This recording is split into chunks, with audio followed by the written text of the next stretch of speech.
Hello everyone, welcome back to YouTube channel. दोस्तों, आज हम इस वीडियो में जानेंगे कि 2023 में निर्जला एकादशी व्रत कब है। निर्जला एकादशी के दिन पूजा कैसे करनी चाहिए, व्रत कैसे रखनी चाहिए और व्रत का पारायण कब करना है।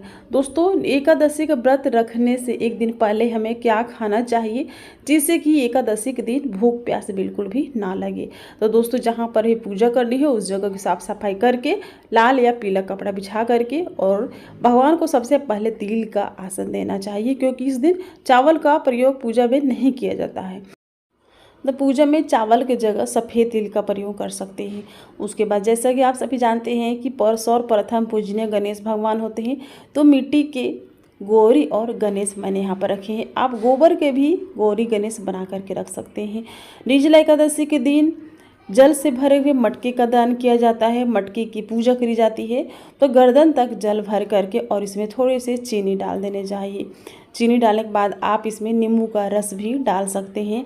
उसके बाद ढक्कन लगा करके और ढक्कन के ऊपर जैसा कि मैंने बताया कि तिल डालने चाहिए। इस दिन चावल का प्रयोग नहीं किया जाता है पूजा में। उसके बाद आम के पल्लों या फिर अशोक के पत्ते या फिर पान के पत्ते आप लगा सकते हैं। उसके बाद दोस्तों, कलश के ऊपर न दिया भी रख सकते हैं या सीजन के फल होते हैं वो भी आप रख सकते हैं। मैंने यहाँ पर खरबूज रखे हैं, आप चाहे तो दिया भी लगा सकते हैं या श्रीफल भी रख सकते हैं। सर्वप्रथम हम दिया जला लेंगे कि पूजा में सर्वप्रथम दिया जलाए जाते हैं। दीप देवता की पूजा करी जाती है, उनसे प्रार्थना करी जाती है कि जब तक पूजा संपन्न न हो तब तक वो विराजमान रहे। दीप देवता को भी कुमकुम और हल्दी चढ़ा करके पुष्प चढ़ा देने चाहिए। इस तरह से दीप देवता की पूजा संपन्न हो जाती है। उसके बाद कलश देवता को भी हम वस्त्र रूपी आप कलावा भी दे सकते हैं। मैंने यहाँ पर चुन्नी उड़ा दी है, और वस्त्र रूपी कलावा भी दे सकते हैं। उसके बाद दोस्तों, कलश में भी जैसे कि सभी देव देवता का वास माना जाता है, तो कलश में जल छिड़क करके और कलश के ऊपर हल्दी और कुमकुम का टीका लगाना चाहिए और पुष्प चढ़ाने चाहिए। पुष्प आप अगर पीला मिल जाता है तो पीला चढ़ा दीजिएगा, क्योंकि विष्णु भगवान की पूजा में पीले रंग का ही प्रयोग किया जाता है।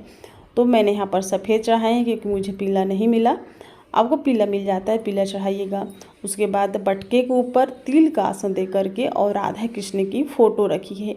आप विष्णु जी लक्ष्मी जी की भी रख सकते हैं। और उसके बाद दोस्तों, जैसे कि सर्वप्रथम गणेश भगवान होते हैं पूजनीय, तो सबसे पहले हम गणेश जी के ऊपर जल छिड़केंगे। तो गणेश जी और माता गौरी जो है मिट्टी की, उनके ऊपर जल छिड़क करके और उनकी सर्वप्रथम पूजा करी जाएगी। आप मिट्टी की जगह पे गोबर का भी गौरी गणेश बना सकते हैं। और उसके बाद दोस्तों, आप चाहें तो सुपारी के भी गौरी गणेश बना सकते हैं। और वस्त्र रूपी कलावा देने चाहिए। और गणेश जी को आप चाहें तो जनेऊ भी दे सकते हैं और हल्दी कुमकुम तिल चढ़ा करके और उसके बाद पुष्प चढ़ाने चाहिए। इस तरह से गौरी और गणेश जी की पूजा संपन्न हो जाती है।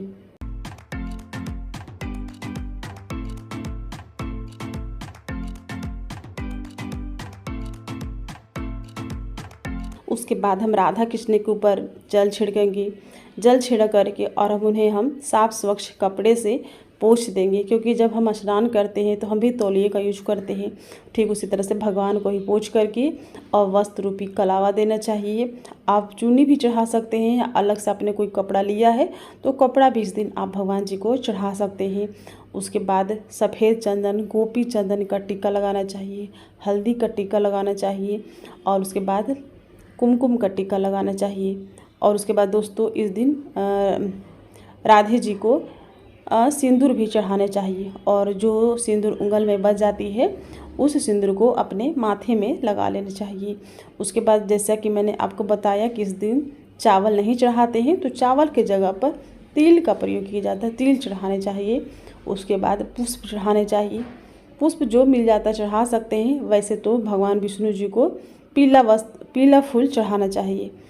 उसके बाद फूल जब चढ़ जाए तो उसके बाद अगर आपके घर में लड्डू गोपाल जी हैं तो लड्डू गोपाल जी की भी इस दिन पूजा करी जाती है। तो पूजा में आप लड्डू गोपाल जी को भी शामिल कर सकते हैं।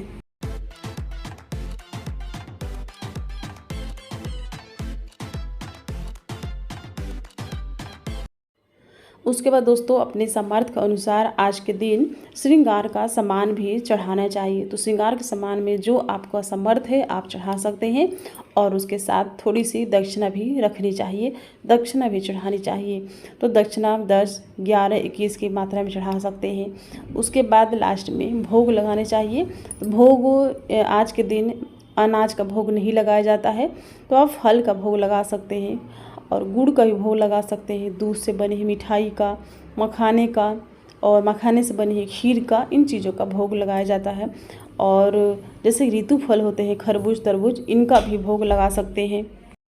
उसके बाद जब भोग लग जाए तो धूप दिखाने चाहिए, कलश देवता को भी धूप दिखाने चाहिए, लड्डू गोपाल जी को, गौरी, गणेश, राधे कृष्ण जितने भी हैं सबको धूप दिखानी चाहिए। दोस्तों कहा जाता है कि निर्जला एकादशी के दिन भगवान विष्णु जी की, राधे कृष्ण की या शालिग्राम या लड्डू गोपाल जी जो हों उनकी पूजा उस दिन करनी चाहिए। और दोस्तों पूजा करने के बाद लास्ट में भगवान जी की आरती करनी चाहिए। आरती करने से पूजा में जो कोई भी कमी रह जाती है भगवान उसे क्षमा कर देते हैं और लास्ट में भगवान जी से क्षमा याचना भी मांगनी चाहिए।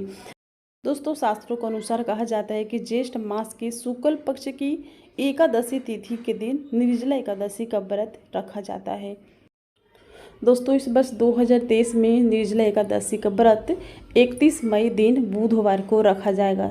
दोस्तों एकादशी तिथि 30 मई दोपहर 1:07 से शुरू हो रही है और इसका समापन 31 मई को दोपहर 1:45 पर हो जाएगी। तो ऐसे में उदय तिथि के अनुसार निर्जला एकादशी का व्रत 31 मई दिन बुधवार को रखा जाएगा। और दोस्तों व्रत का पारायण करने का जो शुभ समय है वह है 1 जून को सुबह 5:24 से लेकर के सुबह 8:10 के बीच में एकादशी व्रत का पारायण कर लेना है। दोस्तों शास्त्रों के अनुसार कहा जाता है कि जो कोई भी निर्जला एकादशी का व्रत रखता है उसे पूरे 1 साल की एकादशी व्रत करने का फल मिल जाता है।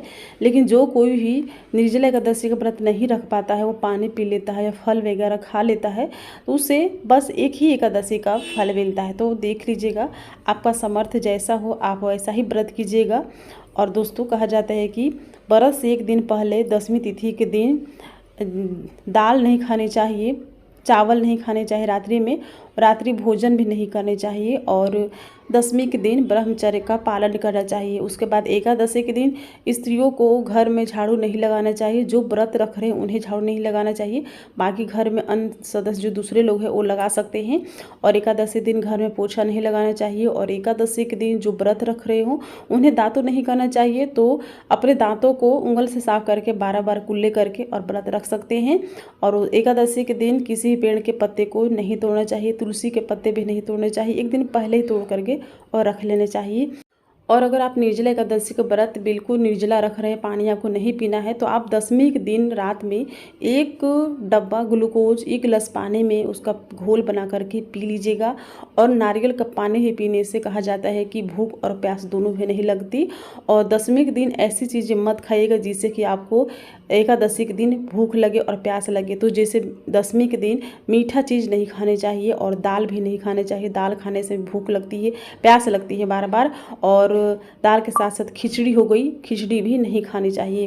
तो इन सब चीज़ों का विशेष रूप से ध्यान रखते हुए और व्रत जो रखता है उन्हें भूख प्यास एकादशी के दिन बिल्कुल भी नहीं लगती है, ठीक है। उसके बाद दोस्तों जिस दिन व्रत का पारायण करते हैं उस दिन जो मटके में जल हम भर के रखते हैं उस जल को हम ज़रूरतमंद को या गरीब ब्राह्मण या पंडित किसी को भी जो जिन्हें इन चीज़ों की आवश्यकता हो उन्हें दान कर देने चाहिए। और जो श्रृंगार का सामान है उन्हें भी दान करने चाहिए। और जो भोग प्रसाद हो आप स्वयं भी रख सकते हैं और थोड़े से उनमें दान कर देने चाहिए। और दान करने के बाद ही अपने व्रत का पारायण करना चाहिए। पारायण आप हाथ में जल और तुलसी दल लेकर कर सकते हैं या भगवान के प्रसाद से भी आप व्रत का पारायण कर सकते हैं। और जिस दिन व्रत का पारायण करते हैं उस दिन में नहीं सोते और बिना लहसुन, बिना प्याज और बिना तेल वाला खाना खाना चाहिए। और उस दिन अपने शरीर में भी तेल नहीं लगाना चाहिए, अपने बालों में भी तेल नहीं लगाना चाहिए और परदेश नहीं जाना चाहिए, व्यायाम एक्सरसाइज नहीं करना चाहिए, कांसे के बर्तन में भोजन नहीं करना चाहिए द्वादशी के दिन जिस दिन पारायण करते हैं उस दिन। और उस दिन में भी नहीं सोना चाहिए, दिन में सोने से पाप हमारे पुण्य को चुरा लेते हैं। तो इन सब बातों का ध्यान रखते हुए और एकादशी का व्रत रखना चाहिए, तभी जा कर के हमें अपने व्रत का पूरा पूरा फल मिलता है। तो अगर आपको वीडियो पसंद आई हो कृपया वीडियो को लाइक कीजिएगा और चैनल पर नए हैं तो चैनल को सब्सक्राइब कर लीजिएगा और वीडियो को ज़्यादा से ज़्यादा फ्रेंड एंड फैमिली के साथ शेयर कीजिएगा। तो फिर मिलूंगी एक नई वीडियो के साथ, तब तक के लिए हरे कृष्णा, राधे राधे।